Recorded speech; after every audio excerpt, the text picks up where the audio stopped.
राधे राधे दोस्तों, आप सभी का आपके अपने चैनल धर्म शक्ति में स्वागत है। इस वीडियो में हम जानेंगे कि कुंभ मेला क्या है। क्या है कुंभ मेला लगने के पीछे की पौराणिक कथा। महाकुंभ हर 12 साल में ही क्यों लगता है। कैसे तय किया जाता है कि महाकुंभ की क्या होगी तारीख। 2025 में प्रयागराज में लगने वाले महाकुंभ का शाही स्नान कब कब है। क्या है शाही स्नान का महत्व। तो संपूर्ण जानकारी के लिए पूरे वीडियो को अवश्य देखिएगा। यदि वीडियो पसंद आए तो वीडियो को लाइक, सब्सक्राइब और शेयर कीजिएगा। महाकुंभ मेला धार्मिकता, आस्था और संस्कृति का एक अनूठा संगम है। यह आयोजन न केवल भारत के विभिन्न कोनों से लाखों लोगों को जोड़ता है, बल्कि विश्व भर के पर्यटकों को भी आकर्षित करता है। यह मेला आत्मा की शुद्धि और सामाजिक समरसता का प्रतीक है। लाखों श्रद्धालु संगम में स्नान करते हैं, जिससे उनके पापों का नाश और मुक्ति का मार्ग प्रशस्त होता है। एक ऐसी मान्यता भी है कि ब्रह्मा जी ने पहला यज्ञ यहीं पर किया था।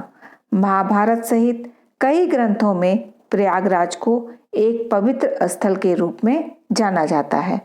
हिंदू शास्त्रों में उत्तर प्रदेश के शहर प्रयागराज को, जिसे पहले इलाहाबाद कहा जाता है, उसको तीर्थराज या फिर तीर्थ स्थलों का राजा भी कहते हैं। महाकुंभ हर 12 साल में एक बार लगता है। इस दौरान दुनिया भर से करोड़ों की संख्या में श्रद्धालु गंगा, यमुना और सरस्वती के पवित्र त्रिवेणी संगम तट पर स्नान करते हैं।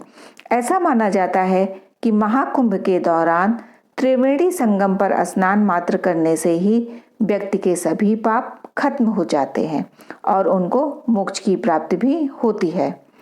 पौराणिक कथाओं के अनुसार जब देवता और असुर के बीच अमृत प्राप्त करने के लिए समुद्र मंथन किया गया था, तो समुद्र मंथन के दौरान जब भगवान धन्वंतरी अमृत का कलश लेकर प्रकट हुए, तो देवताओं और असुरों के बीच इस अमृत को पाने के लिए संघर्ष शुरू हो गया।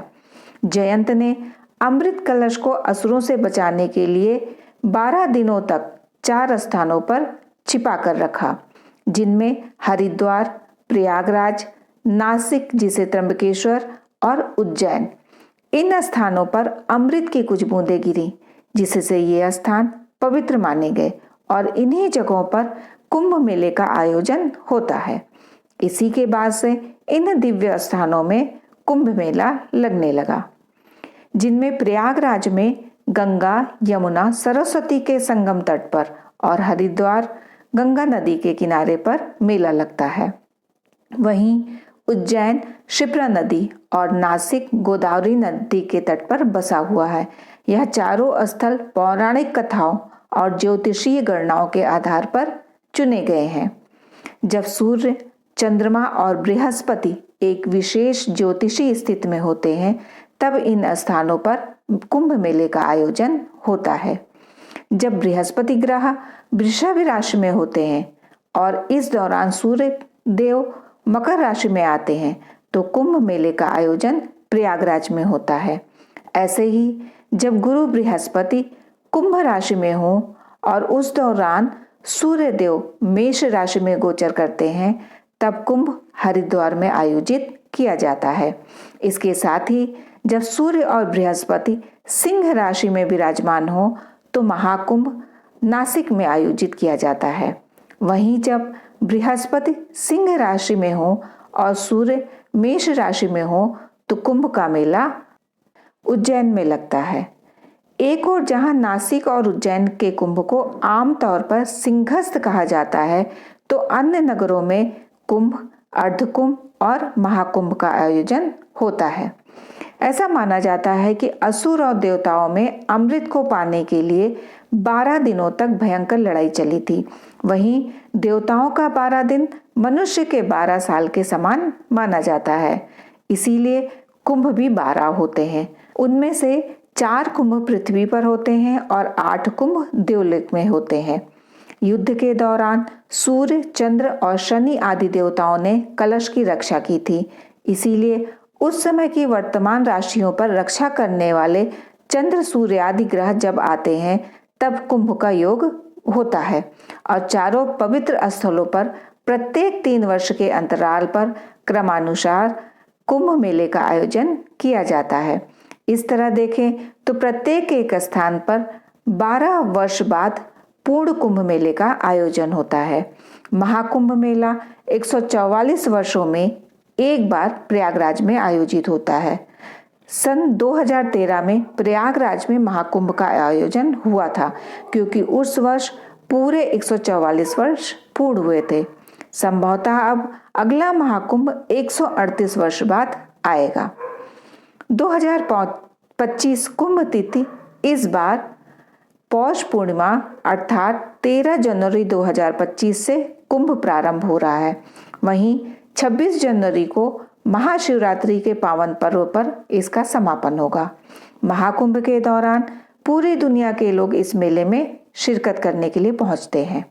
इस मेले की लोकप्रियता को देखते हुए यूनेस्को ने कुंभ को मानव की अमृत सांस्कृतिक विरासत की विश्व धरोहर के रूप में मान्यता दी है। महाकुंभ 2025 के शाही स्नान कब कब है, आइए जानते हैं। पौष पूर्णिमा 13 जनवरी को दिन का पहला शाही स्नान होगा। मकर संक्रांति 14 जनवरी के दिन दूसरा शाही स्नान होगा। मौनी अमावस्या 29 जनवरी को कुंभ का तीसरा शाही स्नान होगा। बसंत पंचमी 3 फरवरी 2025 के दिन चौथा शाही स्नान होगा। माघ पूर्णिमा 12 फरवरी 2025 के दिन पांचवा शाही स्नान होगा। महाशिवरात्रि को 26 फरवरी 2025 के दिन आखिरी शाही स्नान होगा। इन शाही स्नानों का बहुत ही ज्यादा महत्व माना गया है। कुंभ मेले में पवित्र नदियों में स्नान करने से मोक्ष मिलने की मान्यता है। माना जाता है कि इन नदियों का जल इस दौरान अमृत के समान पवित्र हो जाता है और ऐसा भी माना जाता है कि कुंभ मेले में स्नान करने से सभी देवताओं का आशीर्वाद हमें प्राप्त होता है। कुंभ मेले में स्नान करने से सभी पापों का नाश हो जाता है और मोक्ष की प्राप्ति होती है। कुंभ मेले में लाखों श्रद्धालु पवित्र नदियों में स्नान करते हैं। प्रयागराज, जिसे हम पहले इलाहाबाद के नाम से जानते थे, वहां पे आयोजित होने वाले कुंभ मेला में शाही स्नान का बहुत ही विशेष महत्व माना जाता है।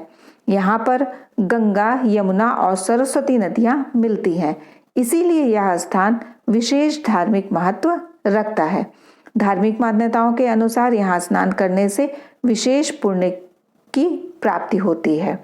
महाकुंभ के बारे में आगे के वीडियोस में और भी बहुत कुछ लेकर आप सभी लोगों के लिए आऊंगी। यदि ये वीडियो आपके लिए उपयोगी है तो वीडियो को लाइक करके कमेंट अवश्य कीजिएगा और यदि आप चैनल पर नए हैं और इस तरह के वीडियोस देखना चाहते हैं तो चैनल को सब्सक्राइब करके बेल आइकन को प्रेस कर लें, जिससे आपको आगे आने वाली वीडियोस के नोटिफिकेशन समय पर मिल सके। आप और आपके परिवार पर माता लक्ष्मी और श्रीहरि की कृपा सदैव बनी रहे। राधे राधे दोस्तों।